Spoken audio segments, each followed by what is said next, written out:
I swear to God, I've tried to film this video about 3 times now, and it keeps going incrementally worse and worse and worse.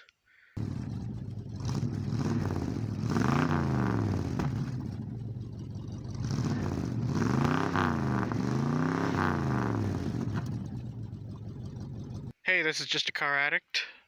Today, Volume 3, we are going to try to start up the Red Baron, take it up and down the road, yada yada, cold start, all that stuff. If you want to know why it's called the Red Baron, stick around till later in the video. Watch time would be much appreciated. And while you're sitting there hoping you could get the next 20 minutes of your life back, just hit that subscribe button maybe. That would be mint. Well, I'm already getting a light start. The four-wheeler battery is dead. I had to carry this with a full tank up the hillside, which, yeah, no. Things aren't going all that well so far. My stomach is about as upset as a kindergartner who lost their favorite crayon. And, yeah, my daily driver truck broke down the other night. Probably the injection pump is what we're guessing. So, things are stressful. And instead of dealing with any of those items that are causing stress, we're going to fuck around with this, because that is how you deal with stress, is ignoring it. And now we'll just let that bake on there for a while. Well, as the furnace is over there living its best life, we are going to read and reply to a few of the comments I've gotten recently on some of the videos. First off, from the Trino video, one of the main comments was, is the Trino for sale? No, it is not, but I will make you a screaming deal on a 1975 Plymouth Duster. Hit me up. I am with you.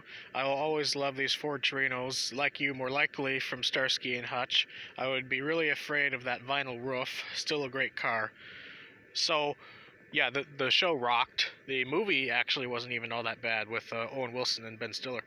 But, yeah, the roof has held up relatively okay. We have a pretty dry climate overall. So it'll eventually be taken off, but I'm not too worried about what's under there. I poked and prodded it and everything. Everything seems solid. There's no crunchies. Okay, and now a couple from the 38 video. First of all, thanks to Austin from Backyard Alaskan for sharing the video. That made it blow up a lot more than it would have. First off, we have nice 38, worth restoration, my brother. Well, thank you, brother. And, we'll see. I don't have the money to do an entire restoration, but mechanically freshening it up is pretty much the goal here, keeping the exterior pretty much the way it is. So this one I'm going to need to read out phonetically because, I don't know if it is somebody whose primary language is not English and they were fucked over with Google Translate or something, or what, but, it reads, Antic Car Convert Electric Motor Vehicle Natural Environment Help Friendly. So I'm guessing what they're trying to say is that I should convert this to electric, and that is hell to the fuck no. That's not going to happen, okay? I live in Alaska, so, it's winter 6 months out of the fucking year. Next we have, you're right on, gotta keep them on the road. Just sub, great stuff, emoji. Take it easy, mate, emoji, emoji. New Zealand, cool emoji. Thank you. I also just subbed to your channel. Looks like you have a really cool setup going on there. And to anybody who is interested, that is the old Parakao store cafe / bar. That is his channel. It looks pretty cool, so go check it out. Tim, your 39 Studebaker sounds rad. My grandpa used to have a 49 Studebaker Commander. After he passed away, my uncle sold it, so I sadly wasn't able to get it up here. But I've always thought Studebakers were specifically cool. Next we have, was interested until I heard the foul mouth, just don't need to hear this. Okay, so people can be unbelievably vile without swearing, and also swear without being vile. So you do you. Have a great fucking life, bud. And lastly, here are a few from the Impala video, which I personally was really proud of. Not as many people watched it as the 38, but, the Bigfoot joke in there and everything, I tried to work a little bit harder on the presentation part of it. Anyway, looks like some bizarre alternative version of the Blues Brothers. It kind of does, actually, but I will never be as cool as Dan Aykroyd. Next we have, I wish I could find one that nice for $300. Factory AC, maybe factory paint, like the SS wheels. Makes it look sporty. They don't make cars that cool like that anymore. So, thank you very much. I love the enthusiasm. There is an exclamation point after every one of those sentences. And yeah, I also love the wheels. They're off of a, I think he said 71 Camaro or something like that. But they really do make it look that much more aggressive. And finally, we have, I'll give you $300 to ship it to New York. I can bring her back to life. Okay, I'm going to need to pass this time. I'm sure you could. But again, I will make you a screaming deal on a 75 Plymouth Duster. So as of last night, when I made all of these notes, we were sitting at 166 subscribers, which is growth I did not expect to see this early on. Again, a lot of that is thanks to Austin over at Backyard Alaskan for sharing the 38 video. I've also been posting a few shorts, which seem to get a ton of attention and a few subscribers here and there. So if you come from there, thank you very much. Don't know if you'll like this content quite as much, but just you being subscribed helps, so it's appreciated. Everybody's appreciated. That's why I wanted to read a few of the comments. So I have two main goals here. First off, growing the channel to the point of monetization. That's simply just to help with gas and insurance during the summer months because, well, gas isn't getting any cheaper and insurance is only getting more expensive. So any little bit would help there. And second, I want to just share the automotive community from the viewpoint of some random dude in the middle of Alaska who doesn't know really what the fuck he's doing, but has a passion for this stuff. And I think now I'm going to head back down to the house, get some lunch, charge up the phone again because I didn't mention it earlier. It is below zero, and the battery dies pretty quick.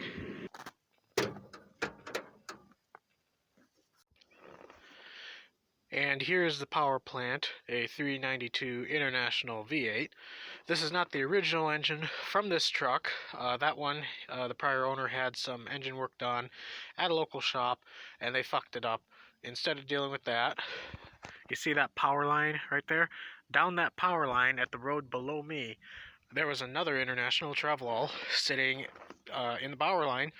The guy was like, yeah, sure, take it. It's been sitting here for 13 years. So that is now what lives in the Red Baron. I really need to reroute this line to get the filter in there some other way because this has always freaked me the fuck out since day one. And now we are going to just crank for a moment, build a little bit of oil pressure without trying to get it to fire. Bigfoot.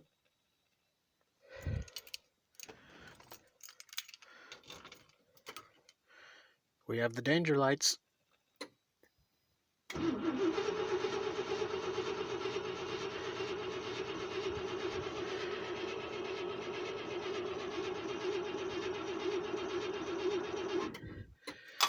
Okay, now I'll set up the tripod and we'll try to get it to go for real.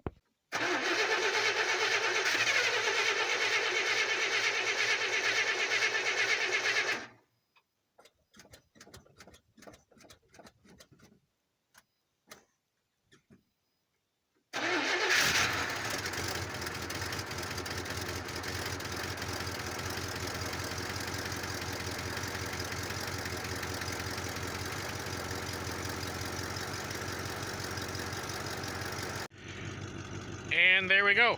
We're gonna let it warm up here for a few minutes, and then I gotta pull it out of the snowbank so the exhaust doesn't get blocked off. And yeah, not bad. It's on the manual choke right now. This is one of the more cold-blooded things in the yard, so it takes a little bit to get it going. Hey, the oil pressure gauge is actually working today. That's cool.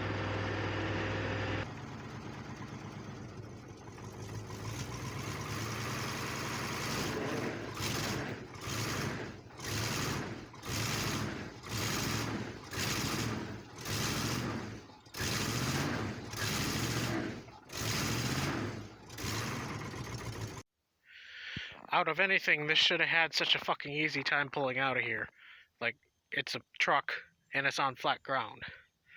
But no, I will go dig out more. Well, it appears now we're pissing trans fluid as well, so that's nice. New and fun things.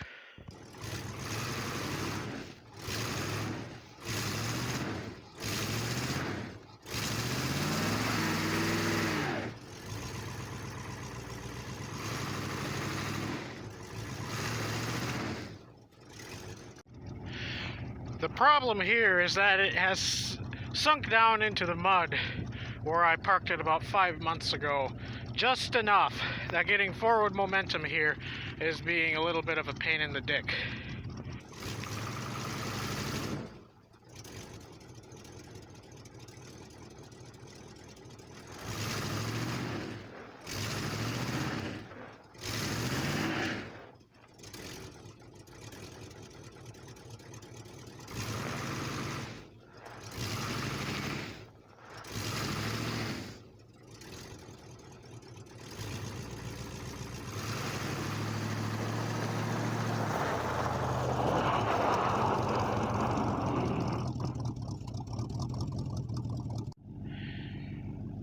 You know, that doesn't sound half bad for an old station wagon.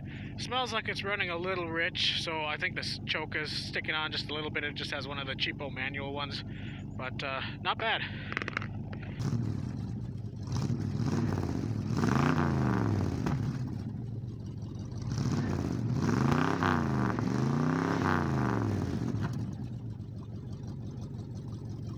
So what we have here is a 1972 International Travelall. So many times when I've been out in public with it, people call it a Suburban. It's not. It's far better. Chevy guys just got a deal. But long story short, I bought this for $10. Yes, $10 in 2014 or 15. I would need to go back and check. It's been a while. But I bought it from the original owner's family. The father passed it down to the son. The son was getting elderly. He couldn't work on it anymore. So he had listed it on Craigslist, when Craigslist used to be cool, for $1,200 originally. And I was young at the time. I didn't have that kind of money. So, you know, I scrolled by thinking, oh, that's pretty fucking cool. A couple weeks later, I see the same ad, and it's dropped down to $10. I figure that's a typo for $1,000, but I email him anyway, and he's like, yeah, no, it's $10. You know, give me a call tomorrow morning, we'll work something out. So, yeah, we called him.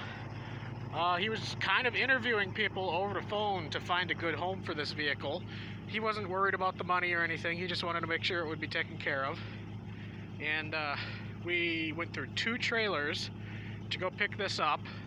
When I bought it, it had running boards, and that made it too wide for the trailer we had at the time that had fenders on it, so we had to go borrow a friend's trailer and so on and so forth. But yeah, $10. Got it running the same night, but like I had mentioned, he had engine work done previously and they kind of fucked it up. So yeah, now it has that 392 from the Travelall down the power line from me, and I've had it for, dear God, almost a decade now probably, and haven't really done a whole lot with it. It's been driven around town a little bit. It's been taken to a few car shows. It's kind of one of those, it's so nice, you don't want to use it and hurt it kind of deal. That rattle in the exhaust clamp is starting to piss me off. I gotta fix that. It has true duals with cherry bombs. Had to replace this tailgate here. The original one was so rotted out it wasn't worth trying to save, and this one had the working motor in it. So this back window does actually go up and down, and you can see the outline of one of those old plastic things they used to put in here to, I guess it's like a moisture barrier almost, to make sure that doesn't fog up right where you need to see through. A lot of the cars up here you can find that on the old windows. Yeah, it's starting to smoothen out now that it's warmed up a bit. But if the Oregon Old Timers Fiddler Association is still around, shout out to you guys. I'm keeping all of the old stickers on here. I've added a few of my own.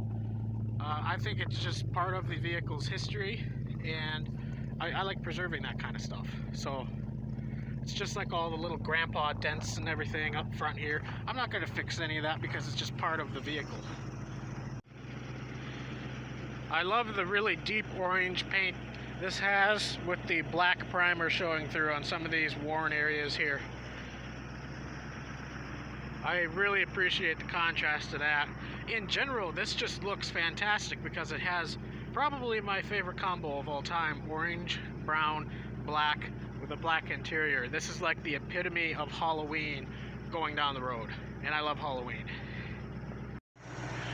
So the original owners of this truck named it the Red Baron, and they had a piece of a Red Baron pizza box glued to the windshield right there from the 80s or so. It was really old and sun faded. To kind of keep up with that tradition, I put a new one on there. I gotta actually do it right. It's just taped in place right now. But I think the name's really fitting. Like, it's not technically red, but it definitely has that vibe. I'll give you a better look at the interior here. So besides this missing section of carpet and these tears on the driver's side of the bench, which is completely expected on one of these, it's pretty much perfect, actually.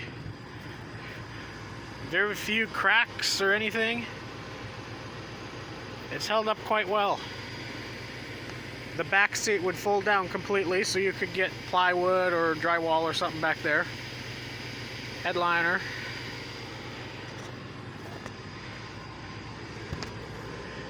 It's set up for trailer brakes. The previous owners apparently towed a houseboat up from Oregon with this to Alaska. I have seen no pictures or anything of this, but it's a cool story nonetheless. Oil pressure gauge shorted out again, so don't worry about that. It has oil pressure. Very nice, simplistic dash.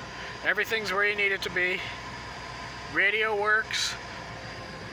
Heater's starting to work. This massive steering wheel, I love it. I gotta go through and detail this again, make everything shiny, but it's one of the most comfortable vehicles I have ever come by. This thing is like a fish tank, but in a good way, not a pacer way. There are literally no blind spots. And these giant mirrors really help as well. Okie dokie, well there you have it. I'm not going to try to bring it up and down the road right now because things have been going just oh so well lately. With the four-wheeler already down, I have no way to easily get it back into the yard, so I'm not going to tempt fate with that. But it started up pretty good. Had a little bit of an issue getting it out of its hole, but that's because it actually sank down last fall. Thanks for watching. I'm going to get this tarped back off again and head back down to the house and start editing.